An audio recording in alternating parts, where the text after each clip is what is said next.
Hello, beautiful people. How are you? Welcome back to the channel. I'm Pixel Girl, and this is the House of Stories. Here, we don't use AI to generate our stories. We investigate real cases and tell them from the victim's perspective. We don't glorify crime, much less the criminal.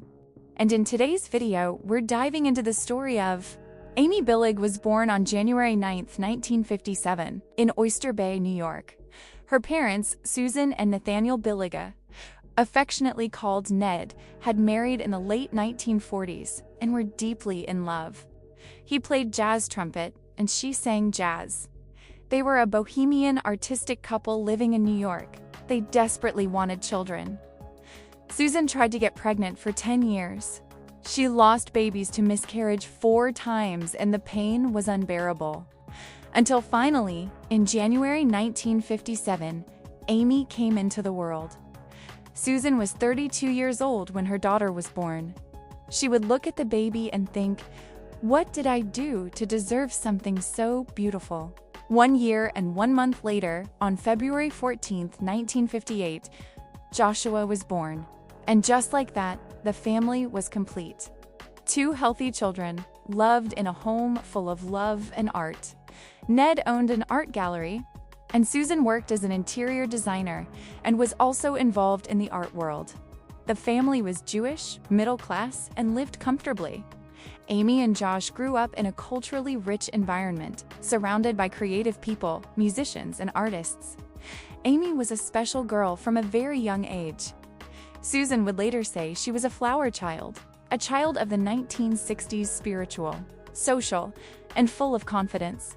She loved music, played the flute and guitar, wrote poetry, and admired Sylvia Plath. She was a vegetarian by choice. She read voraciously, devouring books, with a curious and active mind. But perhaps Amy's most striking trait was her innocence. She was so trusting and so full of love for the world that she used to say, "Mosquitoes don't bite me because they know I love them." Josh, her younger brother, adored her. They were close, although they had different personalities. Josh was more reserved and pragmatic, while Amy was dreamy and idealistic.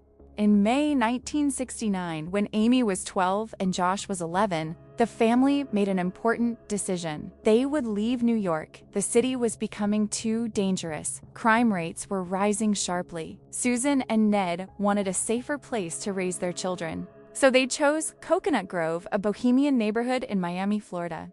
In the late 1960s and early 1970s, Coconut Grove was the subtropical epicenter of the American counterculture, a bohemian hub of free-spirited artists, hippies in tie-dye clothes, and marijuana smokers who gathered daily at Peacock Park. The streets were filled with Hare Krishna followers, people living freely, and jazz musicians playing in bars. It was exactly the kind of place where Ned and Susan felt at home. There, Ned opened an art gallery in Commodore Plaza. Susan continued her interior design work, and the family became involved in various cultural organizations in the community. Amy and Josh attended local private schools. Amy was enrolled at Adelphi Academy in Coral Gables, and by 1974, she was in her senior year of high school, about to graduate on March 31st. After that, she was considering becoming an actress. Amy loved babies and animals. She volunteered at the Dolphin Project, working with dolphins at the Miami Seaquarium. She had a deep connection with nature and living beings. The family often went to a restaurant on Main Highway, a gathering place for sailors, artists, and musicians, a mix of folk and jazz.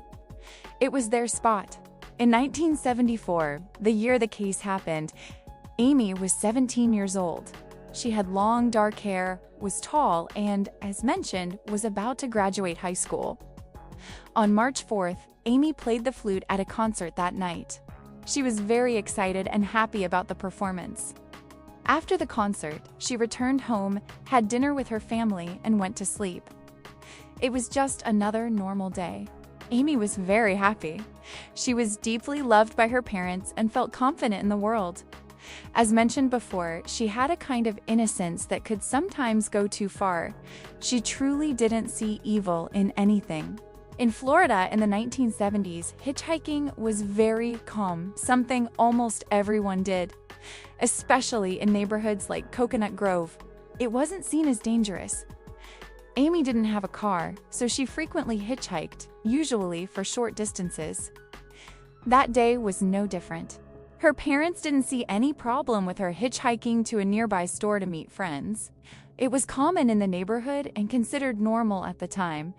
People would simply stick out their thumb, someone would stop, then another person would give a ride. It was part of everyday life. The day after the concert, March 5th, at Tuesday, the sun was shining. It was a beautiful day. Amy went to school, returned home around noon, ate a yogurt, and called her father. She asked to borrow money, saying she wanted to have lunch with friends at Peacock Park. Her father agreed without hesitation. She changed clothes, putting on a mini skirt and platform shoes, completely typical for the 1970s. The only thing she took with her was a camera. She didn't take a purse, nothing else at all. Ned's art gallery was close to their home, less than 1 mile away. Amy left the house, began walking along Main Highway, and started hitchhiking. Construction workers saw her that day. They saw her on a corner very close to her house around 12:30 p.m., at most 1 p.m. That was the last confirmed sighting of Amy. She never made it to her father's gallery or to the park to meet her friends. As afternoon turned into night, Susan began to worry because Amy hadn't returned home. Soon, some of her friends started calling, asking why she had missed their planned lunch. Ned arrived home and told Susan that Amy had called asking for money, but she never came to pick it up. No one knew where she was. Susan immediately called the authorities to report her daughter missing. They responded, "Don't panic. If she doesn't return by tomorrow morning, call us again." Susan couldn't sleep without her daughter home. She stayed awake all night, and at exactly 6 a.m., she called the police again, saying Amy still hadn't appeared. This time, they began to take the case seriously. That morning, Miami police started the investigation. They interviewed Amy's parents, neighbors, and friends. There was no sign that she had run away voluntarily. She was about to graduate, excited about her future, and had dreams of becoming an actress. It didn't make sense to anyone that she would disappear. Police also looked into possible problems at home, arguments, a troubled boyfriend, but found nothing. There was no explanation for why a 17-year-old girl would vanish like that. From the beginning, police treated the case as a kidnapping. Amy's parents decided to hire a private investigator. They wanted to do everything possible in those first critical hours. They began distributing flyers and missing person posters across Miami, going door to door. The flyers weren't only in English, they were also in Spanish and spread throughout South Florida. The family organized a vigil, and that day Susan stayed by the phone, waiting to see if the kidnappers would call. In the days following the disappearance, the family received $2,000 donated by friends, neighbors, and relatives to help build a reward fund. Amy's school also helped, organizing a music festival to raise money to support the private investigation. Another $1,000 came from former neighbors back in New York. Everyone wanted to help. Everyone wanted Amy to be found safe. Then, days later, the family received their first call. Charles and Larry Glear, 17-year-old twins, called claiming they had kidnapped Amy and demanded a $30,000 ransom. Susan and Ned were desperate. They were ready to get the money, hand it over, and have their daughter back. But the police decided to investigate first and quickly realized it was a hoax. The twins had nothing to do with Amy's disappearance, and they were arrested for extortion. This was the first of many false hopes the family would face. 2 weeks after Amy disappeared, a college student who was hitchhiking found a camera lying in the grass along the Florida Turnpike near the Wildwood exit in Central Florida. The young man had seen the news that Amy was missing and that the only thing she had with her was a camera. So he contacted authorities and turned it in, and it was indeed hers. Police immediately developed the film, hoping to find a clue. Unfortunately, most of the photos were overexposed. The few that weren't gave no indication of Amy's whereabouts. However, among the images, there was one that showed a white van identical in color and model to one linked to a suspect in the case. Wildwood, where the camera was found, was along a route often used by gangs and bikers traveling north through Florida. So the camera being there didn't seem like a coincidence. 12 days after the disappearance, Susan began receiving tips that Amy might have been kidnapped by a biker gang and taken across the country. The striking thing was that many different people were calling in with the same story, often anonymously. One of them identified herself as Susan Johnson and told investigators that Amy had been taken by the Outlaws. Susan then learned that members of the Outlaws had passed through Coconut Grove on the very day Amy left home. Biker gangs operated in chapters, regional groups spread across the country. And it wasn't just the Outlaws. There was another, even more dangerous gang called the Pagans. On March 5, 1974, the exact day Amy disappeared, rival biker gangs were roaring through the Miami area, celebrating the annual Bike Week. Hundreds of bikers flooded South Florida. The Outlaws and the Pagans weren't weekend motorcycle clubs.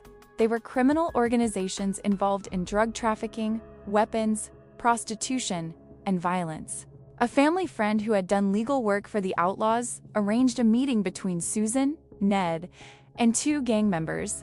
The men showed up at the family's house, intimidating, tough, dressed in leather jackets covered in patches. They told Susan and Ned they had not personally seen Amy, but confirmed that other members of the gang had kidnapped and sold young women in the past. Shockingly, some women, called old ladies in biker culture, were sold for as little as a credit card or a motorcycle. This information was terrifying for Susan. Her daughter could have been kidnapped and held captive by criminal bikers. Days later, the same gang members called again. This time, their message was different. Forget the whole case. Then, a convenience store manager near Orlando claimed he had seen Amy with two bikers. He said they were buying vegetarian soup, an important detail since Amy was a vegetarian. That information had not been made public. How would he know that unless he had truly seen her? This reinforced the theory that she had been abducted by a biker gang and was being moved across the country. At this point, it seemed she might have been in northern Florida. More witnesses came forward. One said they saw a girl matching Amy's description getting into a light-colored truck on Main Highway, where she had been hitchhiking. Another claimed she got into a Jeep. A third said she entered a van.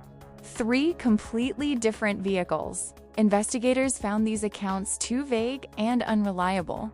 Instead, a new theory began to form. Amy may not have gotten into a car at all. She might have climbed onto the back of a motorcycle with a member of either the Pagans or the Outlaws. To understand what might have happened to Amy, it's important to mention another case, that of Darlene Barry Kahan.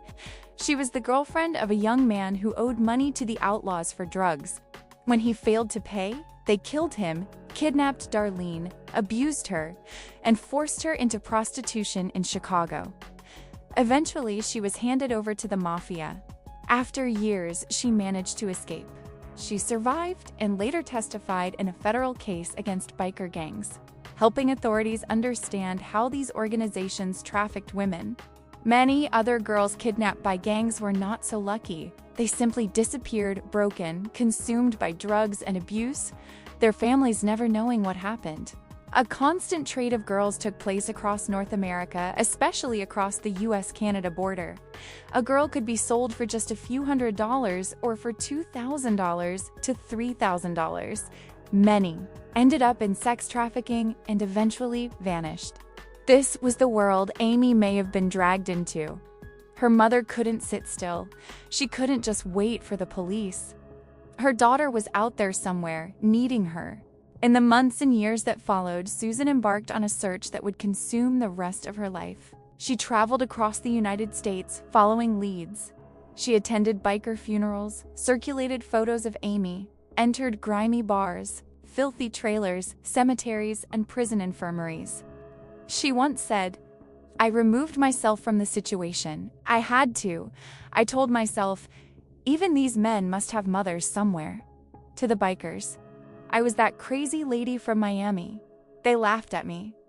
But Susan didn't stop because she had no choice. Then, in 1975, 1 year after Amy disappeared, Susan received a call. It was from an informant named Paul Brent. He was an enforcer for the Pagans, one of the most dangerous roles in the gang. He was responsible for discipline, collecting debts, and eliminating problems. He contacted Susan, claiming he knew where Amy was. He directed her to Tulsa, Oklahoma, saying Amy was there with gang members. Susan immediately traveled there. She went to every place he mentioned, followed all his instructions, but found nothing. No sign of Amy, no clues. It was a complete failure. Paul had clearly lied. But the trip proved one thing: Susan was willing to go anywhere to find her daughter. That's when police realized the case was much bigger than just Miami. If Amy was truly with biker gangs, she could be anywhere in the country. At that point, the FBI joined the investigation. Federal agents began coordinating searches across multiple states. They interviewed bikers and surveilled places they frequented: bars, clubhouses, biker gatherings. Every time a new lead appeared, they followed it. Tips kept coming from all over the country. Susan continued her own search as well, which even took her to England. She hired a British private investigator who claimed that while at a post office in Falmouth, England, he was approached by a biker offering to sell a girl, an American from Oyster Bay, whose description matched Amy. He said the girl was mute, but after making the offer, the biker disappeared without showing any proof. Susan felt it was her daughter, but she found no trace of Amy in England. A year later, the investigator died. Still, Susan followed every lead, every rumor, anything connected to Amy. But not everyone was trying to help. Some were far worse. For example, a man repeatedly called the family home starting in 1974, claiming he knew where Amy was. He said she had been trained as a sex slave. He provided specific details: states, cities, locations. Susan wrote everything down. She investigated every lead. But every time it was a lie. Sometimes the places didn't even exist. These calls were incredibly cruel because Susan would do anything, absolutely anything, to find her daughter. So every time the man called with a new lead, it felt like he was enjoying her pain, enjoying the situation. He would call, give her hope by claiming he knew where Amy was, and then everything would turn out to be a lie. These calls went on for years. Susan described them as a living hell. They froze the family in a kind of grief they could never process. She developed severe stress and anxiety and couldn't sleep. And when I say this lasted a long time, it really did. She endured it for 22 years. In 1996, police finally identified the man. His name was Henry Johnson Blair. He worked for the U.S. Customs Service. He was arrested and sentenced to 2 years in prison for aggravated stalking related to the calls. During questioning, he admitted he knew nothing about Amy's actual whereabouts. He had invented everything solely to torment Susan. He claimed to be an alcoholic with obsessive-compulsive disorder, which he said drove his behavior. His identification and conviction gave the family some sense of resolution regarding the years of harassment, but it brought no answers about Amy's disappearance. Susan sued him and won $5 million, but the money did not bring her daughter back. What made Henry even more intriguing was something found in Amy's diary. About 6 weeks before her disappearance, she wrote about a man named Hank who had asked her to go with him to South America right after she finished school. The entry, written in purple ink, read, "Hank said that as soon as I finish school, he wants me to go to South America with him. I told him he was crazy. The strange part? Henry's nickname was Hank, and his job with U.S. Customs required him to relocate to South America around the same time Amy mentioned in her diary. As if that weren't enough, the photo from Amy's camera, the one showing a white van, matched the color and model of a van Henry drove the year she disappeared. Many investigators believed Henry may have been involved, but he was never definitively linked to the disappearance beyond the harassment charges. He always insisted he was innocent. Meanwhile, the relentless search was taking a toll, not just on Susan, but on Ned as well. The stress, anguish, and uncertainty wore him down. In 1993, he was diagnosed with lung cancer. As he grew weaker, he made Susan promise she would never stop searching for their daughter. She promised. His final wish was to see Amy one last time. Ned died in 1993, 19 years after Amy disappeared. At the time the family was still receiving those calls, he never learned who had been tormenting them. Over the years, many people reported sightings of Amy. Interestingly, these sightings almost always placed her with bikers. In that world, women often aren't allowed to use their real names. They're given nicknames. Some witnesses claimed Amy was called Little Bits, Sunshine, Mary Eel, or Cherry. While some believed she was still alive, others believed she was already dead. Every new lead sent Susan across the country, and she always went every time hoping this would finally be the one. Sometimes it felt like she was just one step away from finding her daughter, but she never did. In December 1997, Paul Branch, the Pagans enforcer who had contacted Susan years earlier, was dying of cancer. On his deathbed, he decided to confess. He told his wife what had really happened to Amy. According to him, members of the Pagans picked Amy up while she was hitchhiking on March 5, 1974. They took her to a party at a trailer club in the Everglades. There, she was drugged and gang-raped by about 24 gang members. Amy fought back. She resisted, and that made them angry. To silence her, they injected her with more drugs. They kept injecting her until she overdosed and died that same night. The gang panicked. They had a body. So they disposed of it in the most brutal way possible. According to Paul, Amy's body was dismembered and dumped in the Everglades, where it was eaten by alligators. Paul died shortly after making this confession, so police were never able to question him. But his widow contacted Susan and passed along the story. Detective Jack Caver, who led the case for the Miami Police Department, believed the confession was true. In 1998, he publicly stated that he believed Amy had been murdered by the Pagans based on informant confessions. He said, "They drugged her with heroin, abused her, and kept injecting her until she overdosed. Then they cut her up and dumped her in the Everglades." He also stated that the confession matched details only police knew. He was convinced they finally had the truth. But he added, "We will never find a body." Still, there were skeptics. Some investigators believed Paul's widow might have fabricated the confession for financial gain. No physical evidence was ever found. No one was ever charged with Amy's kidnapping or murder. The case has never been officially solved and remains open to this day. Detective Andy Arastog, who also worked the case, said, "I would need physical evidence to confirm she's dead, something like a bone. If the story is true, many people were there." In 1998, after 24 years of searching, Susan made a difficult decision. She held a memorial service for Amy, not because she believed her daughter was dead, but because she needed some form of closure, some acknowledgement of the loss. On Sunday, March 8, 1998, she invited friends to a memorial at her home.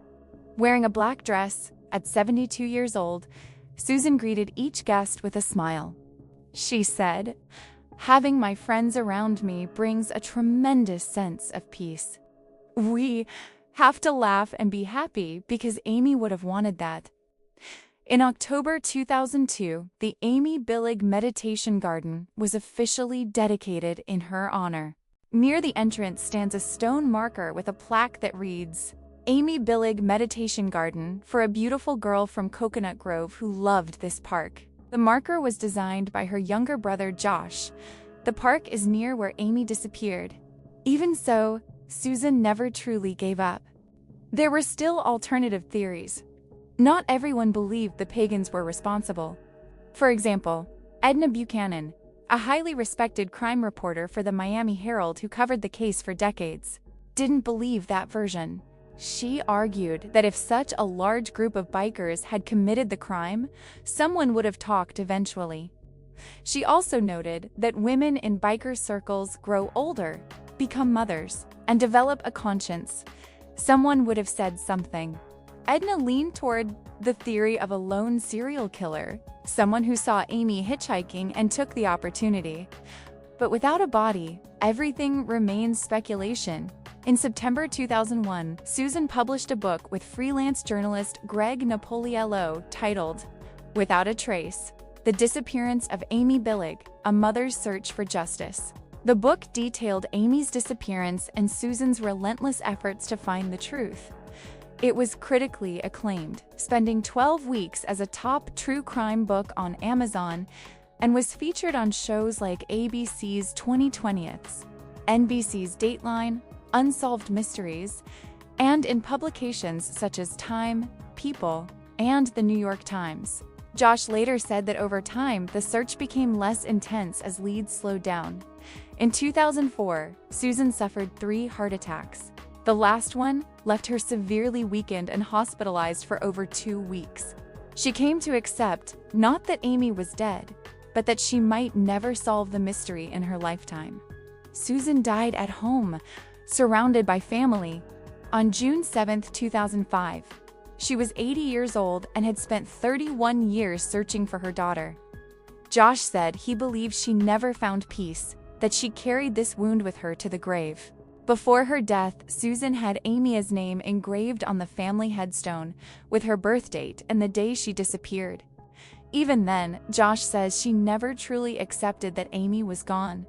Josh himself was only 16 when Amy disappeared.